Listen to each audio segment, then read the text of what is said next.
Hello again, folks. Nice to see you again. I hope you had a nice Easter. We finally reached a very interesting specimen in this series. My old high school sweetheart, Hexen. A game from 1995. This is important to mention because the mid 90s were a time when the first person shooters finally started making their first attempts to evolve, to move a bit away from the established formula. Doom created the foundations, the games that came after it started building stuff upon it, and they tried to distinguish themselves. This was a time when all FPS were usually labeled as Doom clones. So developers often tried to do something a bit more unique to escape from the label of being a Doom clone.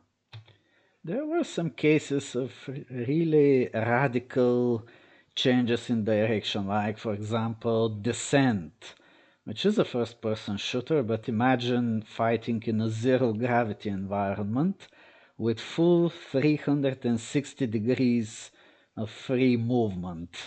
Yeah, it sounds a little crazy, but it's actually pretty fun. I played it a lot in the 90s, still do nowadays. It's a fun idea, but it could never quite become mainstream. Still, it has its loyal fan base to this very day.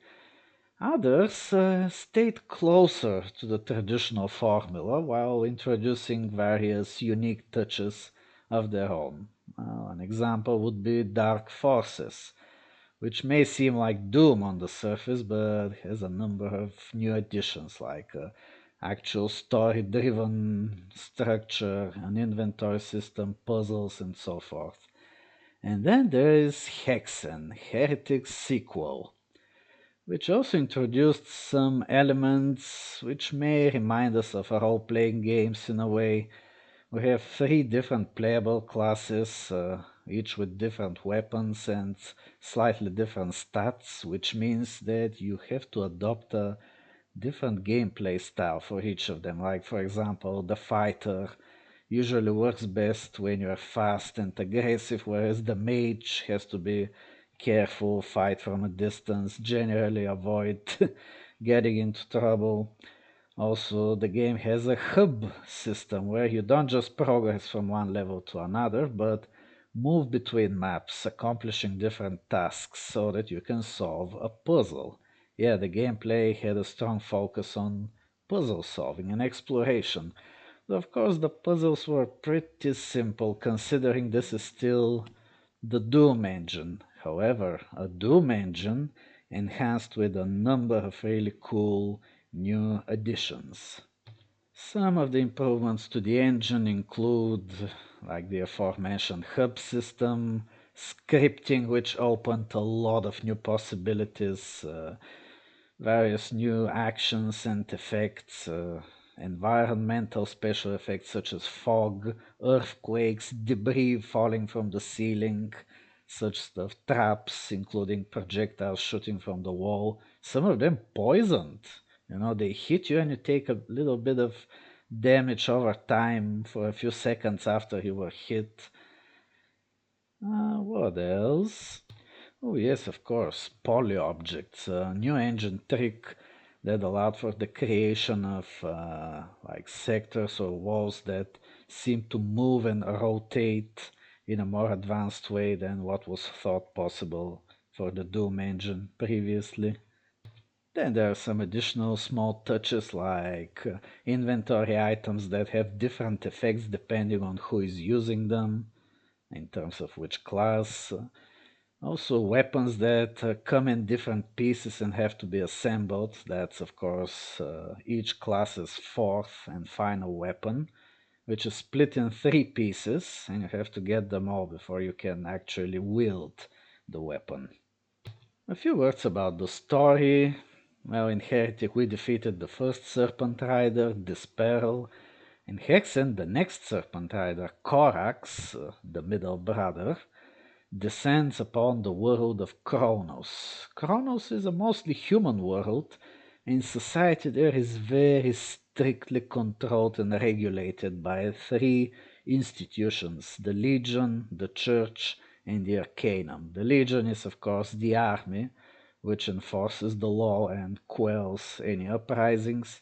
The Arcanum is the institution of the mages, which studies and practices the arcane arts.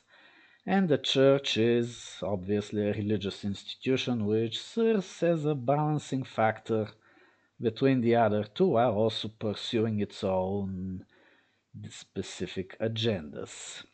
As you can imagine, the leaders of these institutions hold absolute power over Kronos and its society, and that's exactly the weakness that Korax exploits, for he corrupts these three leaders and turns them into his puppets.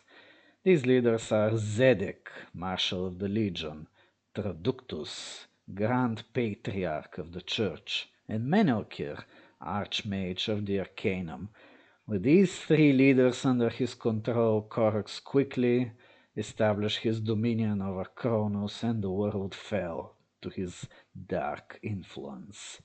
Only three people managed to escape his evil plans, and these were one fighter of the Legion, who is, what was his name? Baratus? I'm not sure. A cleric by the name of Parias, and a mage by the name of Daedalon.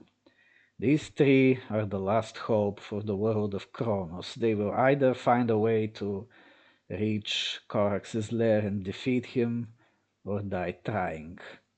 Well, we already have a precedent of one Serpent Rider being defeated, but Corax is stronger and more cunning.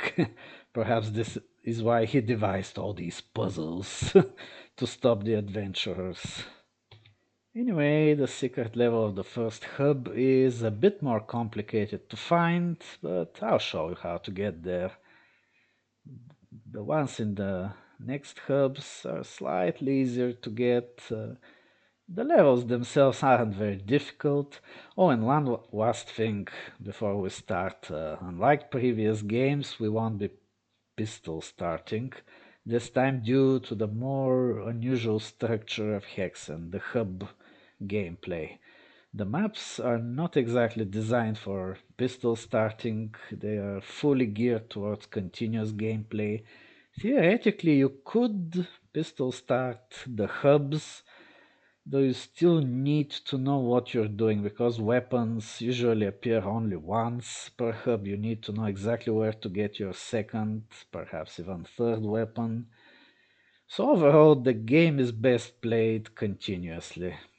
And that's what I'm going to do. Besides, I will need some stuff that happens in older maps in order to achieve some stuff in later maps, because of all the scripting and so forth. So yeah, continuous gameplay it is.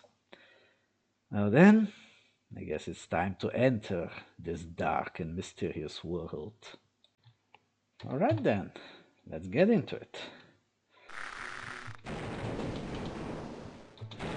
And welcome to the 7 portals. I've actually reached the end of this hub, which is something like a big fortress. What it's guarding? Well, I'm not sure, but this looks like some kind of borderland, like the end of the known world, and beyond is some really nasty territory of the Derby Dragons kind. And there's even this really deep trench here, which will kill you if you fall, because Hexen has falling damage. Ah, the Doom engine is evolving. So like I said, that's the end of the hub. You don't really need to come here in order to access the secret level, but if you come here you can get this little puppy, the Wings of Wrath. And unlike Heretic, they don't have a time limit, well, at least not in single player. Once you activate them, they will last until you finish the hub. And that's the main part of the fortress. There are 3 sub-regions of the 7 portals, the 3 guardians, Guardian of Ice, of Fire, and of Steel. Now, do you see these stairs? There were some switches up there that I pressed in order to open this, the final 7th door. But there are some other switches up there as well.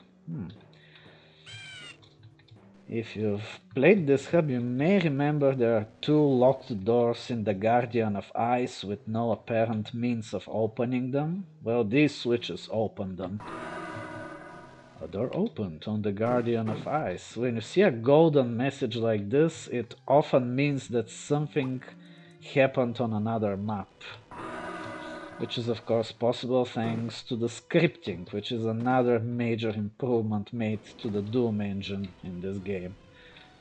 So let's get to the Guardian of Ice. Here you see the ice has a somewhat more natural color than the blue stuff in Heretic. But it's just as slippery as before. Here, let's make a little just in case save, cause you never know. Now here are the two doors that opened to the left and right.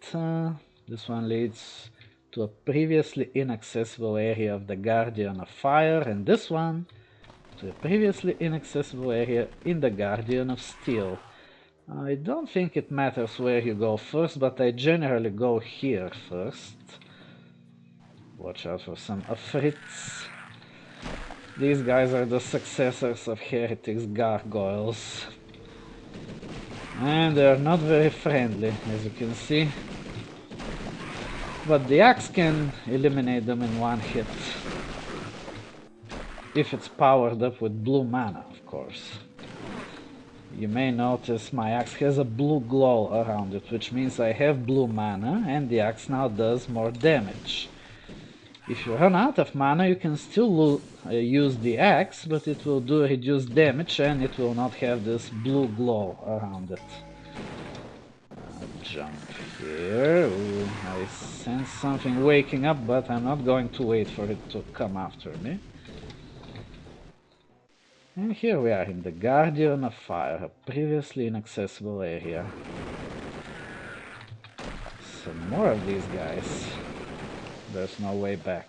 We'll have to deal with this, whatever it is. Come closer. Yeah, the fighter's weakness early on is the lack of ranged attacks. You can use the flechettes instead of a ranged attack. Every character uses the flechettes differently. By flechettes I mean this bottle with green liquid, which is selected right now. And the fighter throws them like grenades. It actually works very nicely. Ooh, watch out for this.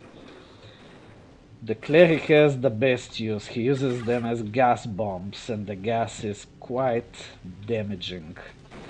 And the mage uses them as time bomb of the ancients from Heretic. Nothing really fancy.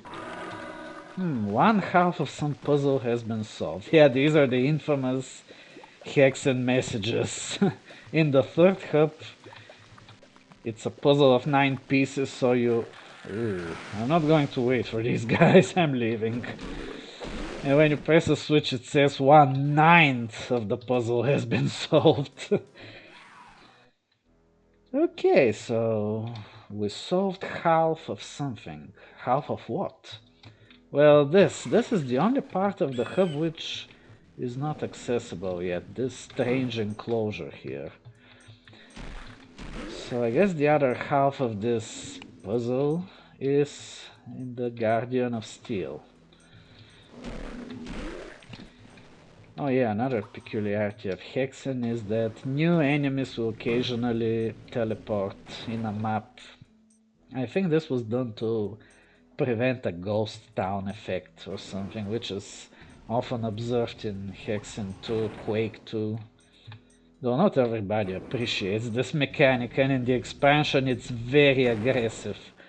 Enemy reinforcements teleport frequently and in large numbers. It's not nice. Ooh, this doesn't look very safe. These guys are Athens.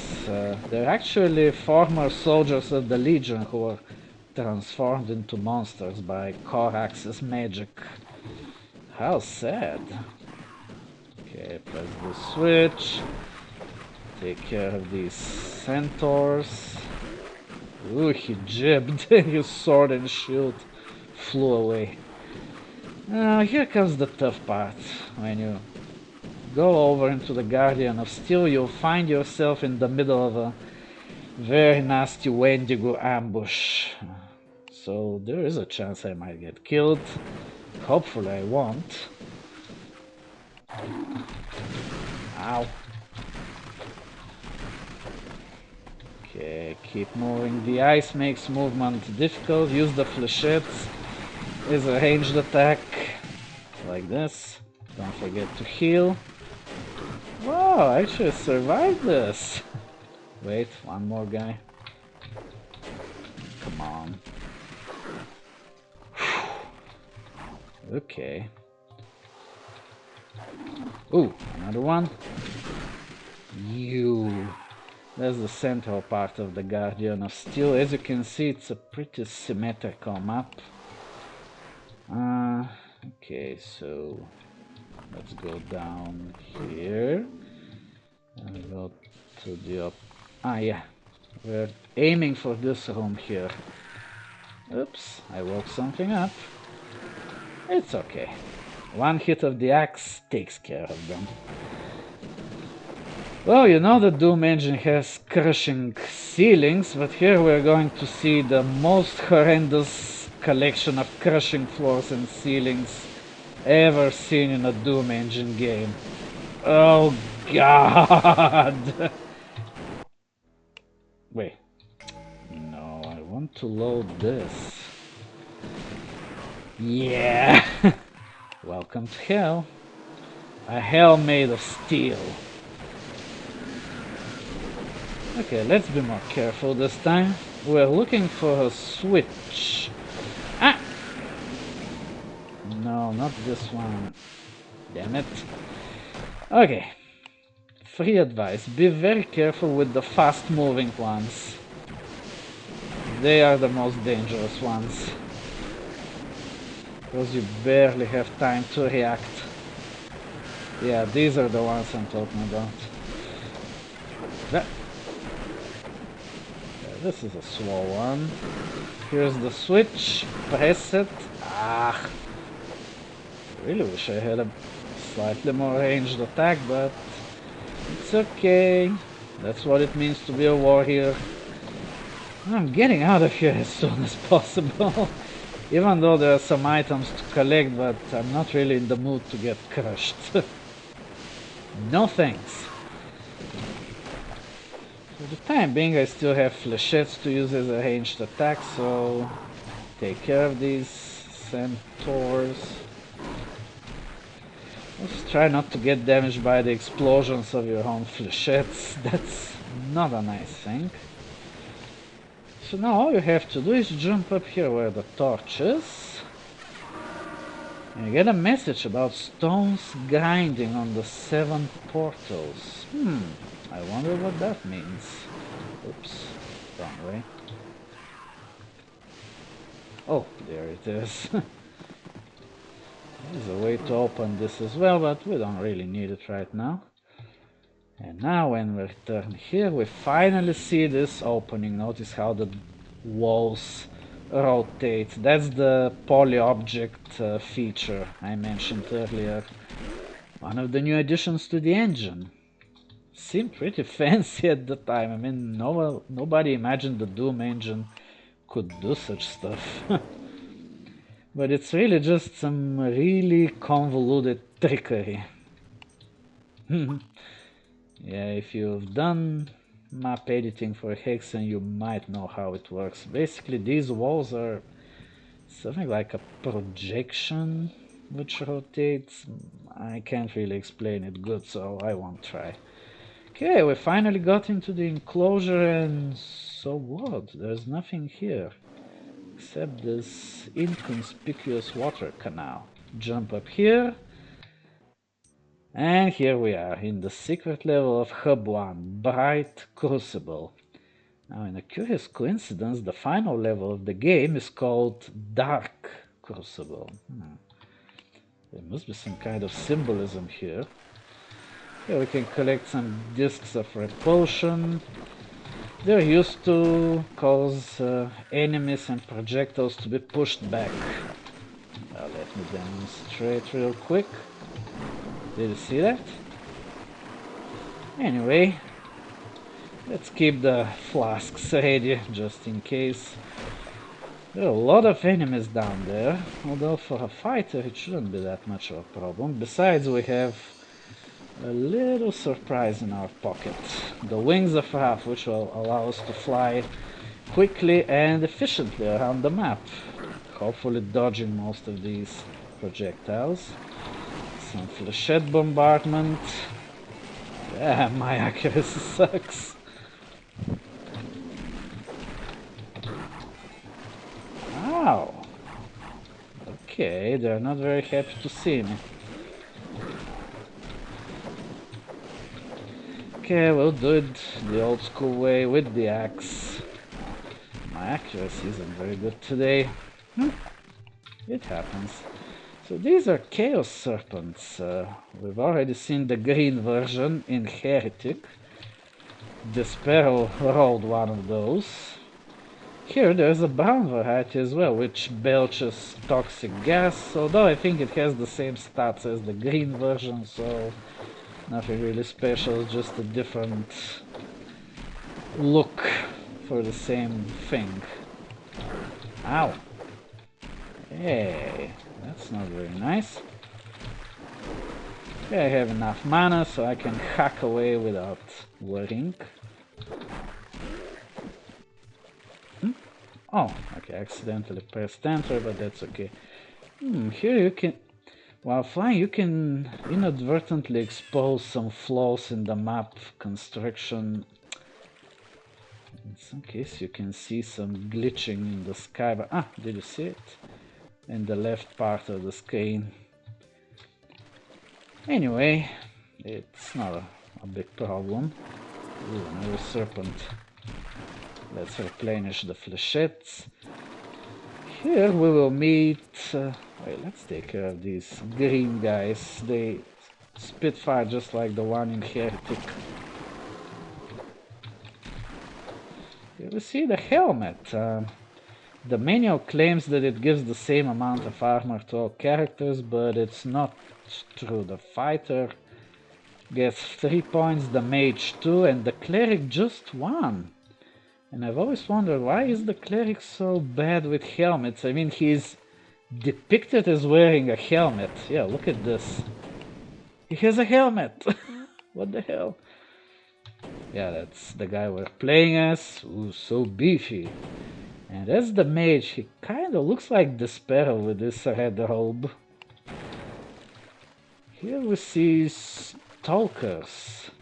The first time a water enemy appears in a Doom engine game.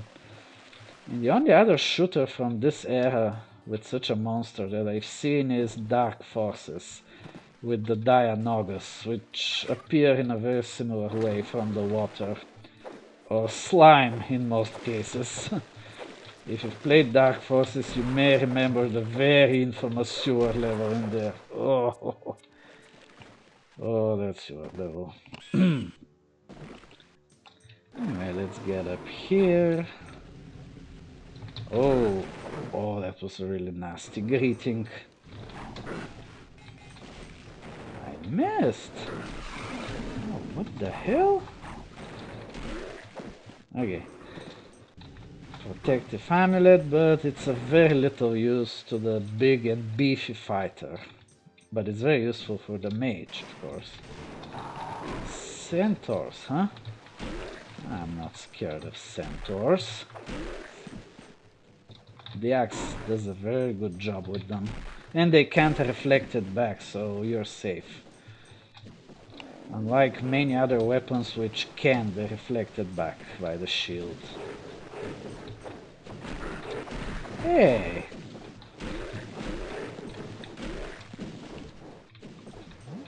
I can hear some noise up ahead.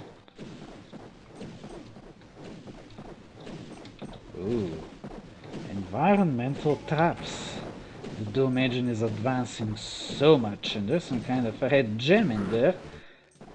Heart of Despair. That's a very cool reference, by the way. Though, is it his actual heart or some kind of jewel made in his memory. I don't know. It's one of those little mysteries of the series that we'll never unravel. Oh, you there. Oh, I don't have flechettes left. It's okay, it's okay. Oh, there are a few.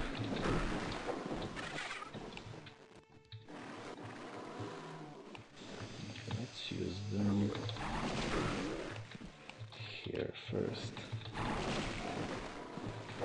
Okay, this worked well. Shield, most useful for the cleric. I guess the church gives them special shield training. And mesh armor, which is of course most useful to the big and beefy fighter.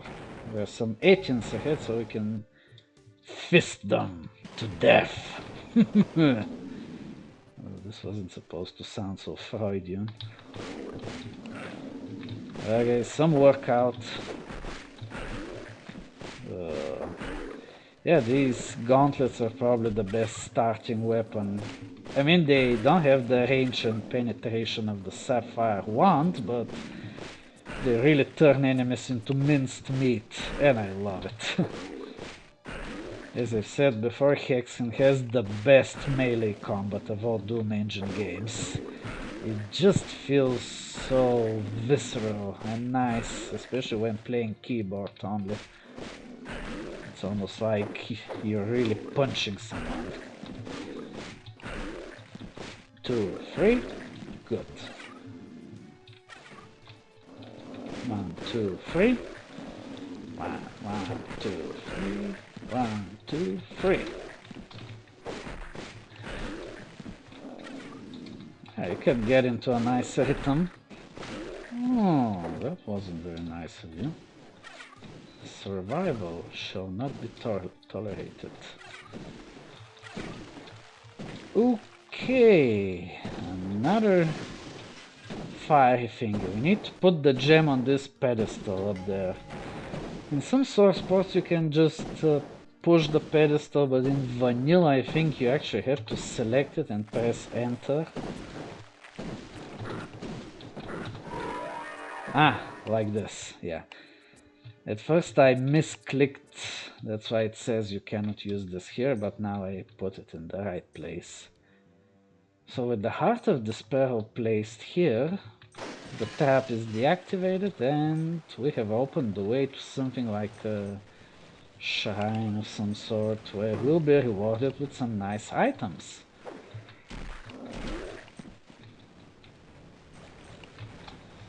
There are some more stalkers down here. At least they're the ordinary kind. Yeah, a good way to deal with it is just walk around and keep waving your axe. When they rise up, you'll immediately cut them down. It's a good strategy. Yeah, like this.